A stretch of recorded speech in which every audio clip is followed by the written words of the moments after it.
Welcome back, everybody. Another episode of the MNCAA Gopher Show, That Gopher Hockey Puckcast. This is episode 140. I am Drew Cove, joined as always by the incomparable Nate Wells, out east, out in Hoboken way. I come to you from the belly of the Monster Jam beast, as I'm trapped in my apartment for the next few hours while Monster Jam traffic from all around the region decides to descend upon my home.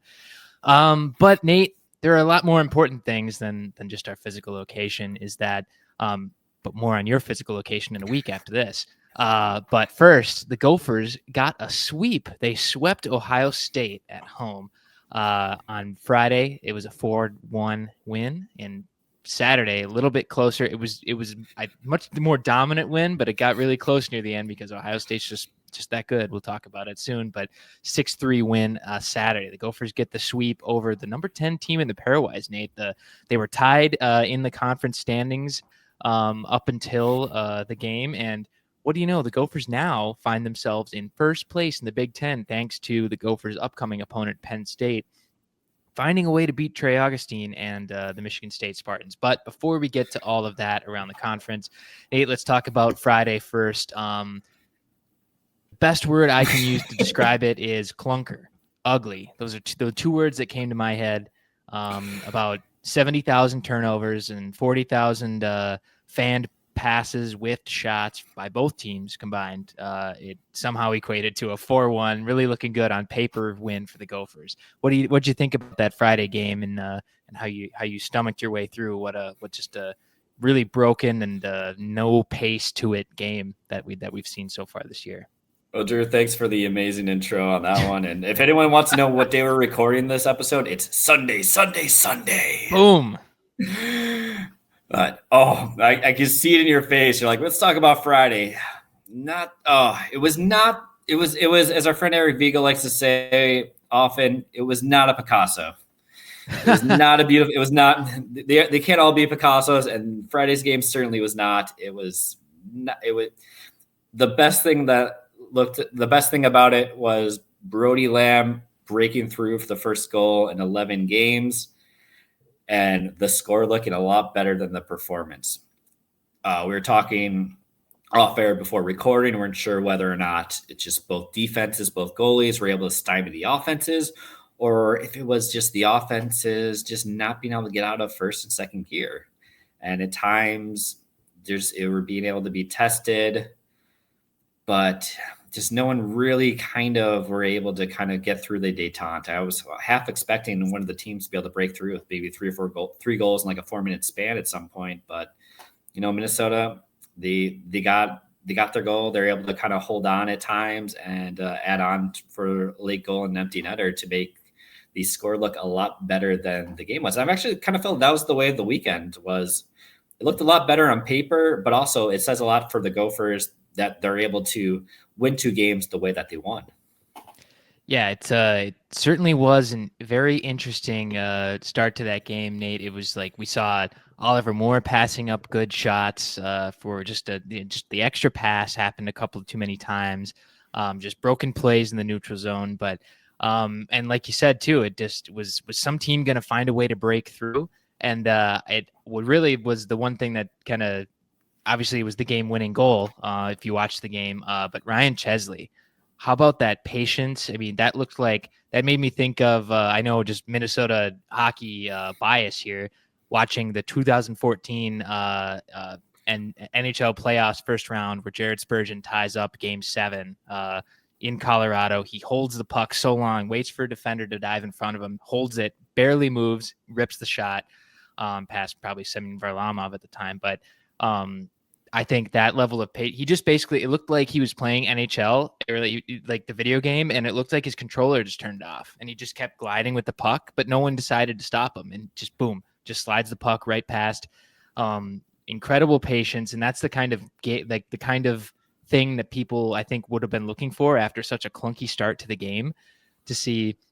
All right, is this gonna find a way to make its way through, or is somebody gonna try and take the reins, so to speak, and say, right, you know what, we're gonna put some of this ugliness behind us and find a way to just just get a goal on the board. And that's not to say that both goalies weren't fantastic as well. I think we'll talk a little bit about that in a second too. But Logan Terness looked really good for Ohio State in both games, even though he ended up giving up a lot of goals. I mean, there was 3 empty netters on the weekend, but still, I thought for the level of shot, or I guess the shot selection and the high danger chances I thought the Gophers had, I think he stood on his head and kept them in it a lot longer than they might have been with some other goalies.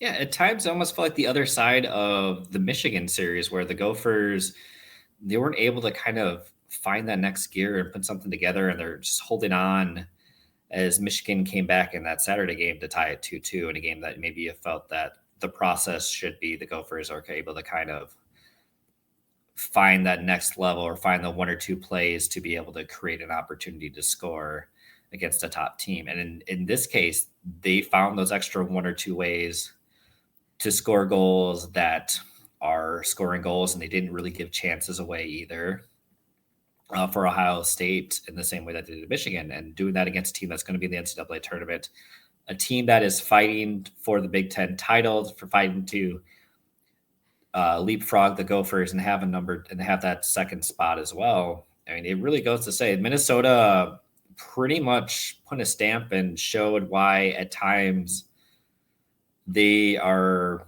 the best team in the Big Ten. Why, when everything is going for them, they're a top 2 team in the nation. I will let the listeners decide who the other team is.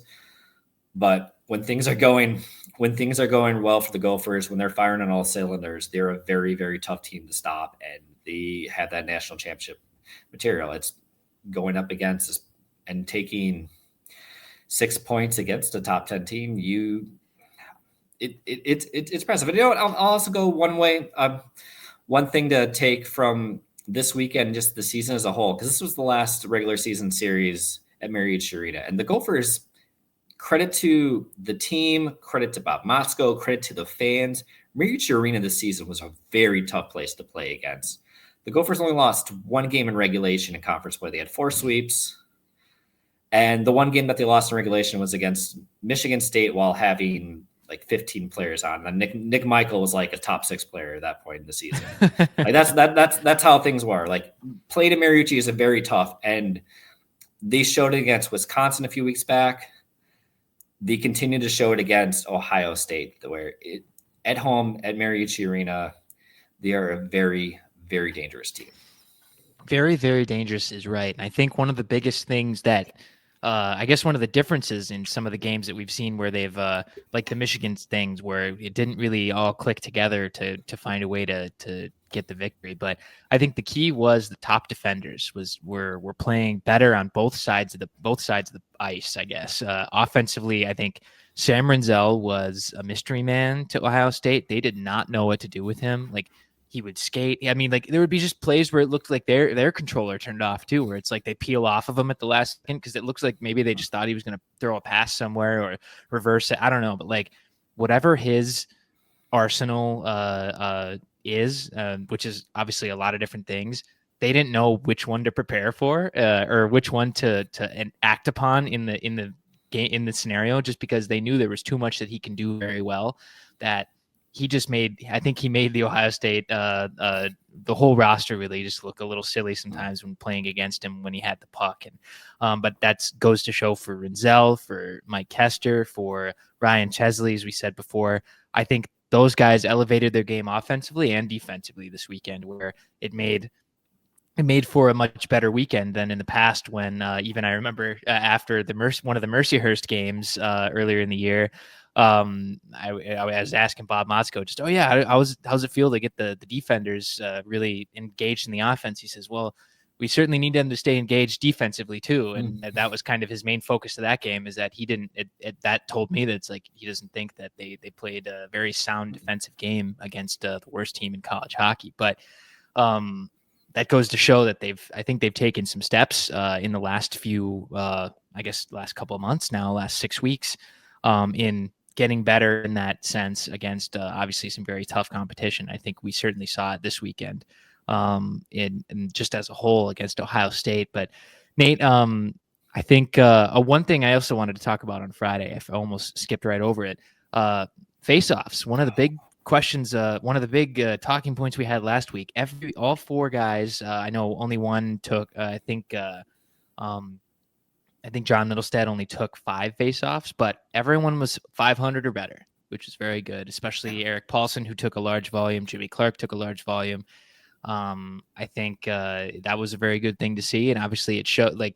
Even in a very clunky, ugly game, having that possession from the get-go really made a difference, I think, in the end result as a whole. So very good to see some of that improvement. And obviously, I think they definitely, on the weekend as a whole, they looked better. It was noticeable on Friday to seeing some of the ones that Paulson looked like he rebounded certainly in that respect without any of the rest of his very, very good game for a freshman having not fallen off. Yeah, it really did. And you could tell the difference between not starting a shift on their back foot versus just having those a little bit more opportunities. And it's those little things that make the difference. I feel like if anything from our podcast this season, we kind of are looking at our big thing is to kind of figure out, hey, where is Minnesota contending? What direction is it going? I don't think we're as high after 6 points this weekend as we could be. I don't think we're as low as we could have been last week after only getting 2. It's like somewhere in between, but you're just seeing those small differences between when something goes right for Minnesota and just how the Gophers need to play against these top teams to just make those little differences between wins and losses. And they are very much small differences between wins and losses. But just each week is different. Each week is different for all the top teams in college hockey. What works one week doesn't work another. I mean, we've kind of seen this. Michigan State's had some stumbles at times. The Gophers have had some stumbles at times. BC has. So it's less on what happens from game to game, week to week, but just what you're able to put together over a longer stretch of time. And you're certainly seeing that the Gophers and putting together those face-offs and finding a way to give yourself a bigger advantage against a top 10 team makes a huge difference. And Nate, especially one of the big things I was looking for this weekend too is if either team got off to a start, and especially if Minnesota got off to a good first game, would they be able to replicate it on Saturday? Especially considering what happened in the back and forth blowout series that happened a few weeks ago. I was a little concerned to say, all right, if the Gophers are the Gophers going to be able to solve Ohio State, because we've seen how Ohio State can dismantle the Gophers. I was going to see if the Gophers can keep on it on Saturday. And I think absolutely they kept on it. They played a much better game Saturday. I think through the first 50 minutes, it was one of the most dominant games they've played all season.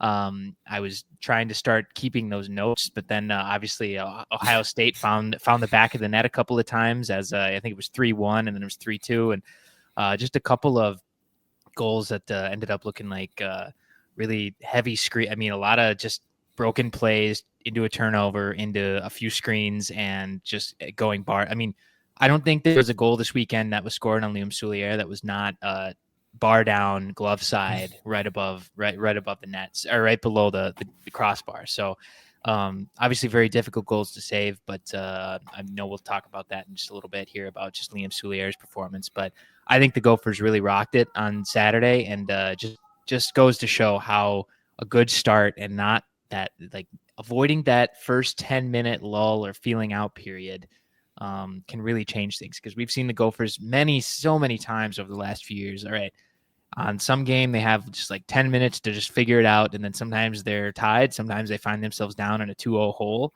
and then they have to claw their way back. Sometimes they get a huge lead in the first, and then they kind of take their foot off the gas in the second period. None of that really happened in this game, which was really nice to see, especially against a team that can absolutely make them pay if they did. But it was really good to see a good start and a couple of goals from not necessarily the most, second leading scorer on the team now with Connor Kurth, but I think it was a Jimmy Snuggerud pointless weekend, I believe, if I'm remembering my stats correctly. I think he got one of the empty netters. Oh, he did get, he got one. He got the last empty netter. I think he got saved with one of the empty netters, but otherwise It was, but no shots on Friday. That's for sure. He No shots. He was quiet, which was impressive, and I almost thought that was really what showed where Ohio State was, where they have really good goaltending. Both goaltenders they've played this year have been outstanding. They've been able to steal games, be able to keep their team in, and we've seen them both play Minnesota this year. Their top defensive line is a legit top D pairing, and their top forward line is a legit top forward pairing, where they lose a little bit against a top team, whether it's an Ohio, or it's a Michigan State, whether it's a Minnesota, is they don't fully have that depth to match. But when they're able to take the top line off the game, and Minnesota's depth doesn't come up and answer the bell, it's going to be it's going to be a very tight game. And for me, that was the big difference in Saturday's game, was the number of players who we haven't seen for a while kind of be able to contribute in ways where they've been kind of quiet, maybe just be on the other side of that, the highs and lows of inconsistency, where Connor Kurth showed up this weekend. Brody Lamb showed up this weekend. Aaron Hughlin looked fantastic. Matthew Wood has pretty much been kind of quietly consistent. Oliver Moore continues to keep playing up on there, but like you pretty much can go through all the top three, all four lines for the Gophers and come away impressed. And I mean, that was the big difference in that kind of dominant performance on Saturday, where even when Ohio State had probably their best 5 minutes of the game in the third period and made it 3-2, didn't really feel like the Gophers were in trouble. And I think they were right after the goal. They had maybe like the next 8 to 10 shot attempts. Yeah. It was just like, okay, well, you're close, but no, we're going to put this game away. And they were able to put the game away. And credit to Ohio State for clawing back and made it kind of closer than it was. That's why they are a top 10 team. But Minnesota showed why they can be that national championship contender and putting away a very good team that does not go down lightly. And I mean, that's pretty much going to be where the Gophers are the rest of the way. They're essentially playing teams that have something to play for and don't want to end their season. Exactly. And I think obviously, as this podcast listener base knows, Nate mentioned the top three lines. I have to make sure we get the Mason Nevers mention in. I thought his play, Beckett Hendrickson and John Middlestat, that line as a whole, I thought in the Gophers' ability to shut down Ohio State, they were integral, especially to eat a lot of minutes without the puck. And even then, I think they converted on or there was some play that Hendrickson and Nevers that were involved in together, but I thought they looked really good. I thought John Middlestat especially looked really good off the puck and on the forecheck. But yeah, it wouldn't be this podcast without mentioning almost every player by name. So I had to mention those three because I did not just for the bit too, but I thought they looked really good. And just that ability to roll a lot of lines and to play every guy and to be able to count on them, and not just for garbage minutes or to give some other guys a rest, but like you're getting good value out of every line that the Gophers can play. And I thought that was really, really evident in Saturday's game, especially when Ohio State had to be pretty desperate to find a way to claw back into that game. Yeah, you saw a lot of Gunnar Fontaine. You saw a lot of Davis Burnside. The Ohio State was running through their top players. In Minnesota, especially this time of year, minutes are not guaranteed, but Bob Motzko feels very comfortable and confident rolling all four lines and having everyone out there who is playing earning those minutes. And right now, having that time earlier in the year where you're giving them the opportunity in these roles to step up is really paid off for the Gophers. Yeah, Nate, let's move on to talking about even more guys here. Let's just kind of wrap up the weekend here and talk a little bit about just some overarching things from both games that I think we both liked. I thought Liam Souliere looked really good. Talked a little bit about it earlier. I thought he made all the saves you needed him to make. Obviously, some of the goals that went in, I think there were a few that were very screened, and obviously you'd love him to make a few of those saves, but like, there was one goal, I think, where there was like 5 bodies in front where it's like, I don't know if there's a good chance of any goalie save. Trey Augustine isn't saving that. And it's not to say that Souliere isn't completely far off from Augustine's game, but I think for just the prevailing number one goalie in college hockey. I think that'd be a tough goal for anybody to stop. But I thought he looked really good in both games again. I think he's inspiring the team as the guy down the stretch. And I mean, I'd feel confident if they had to start a game against I don't know. I mean, Michigan State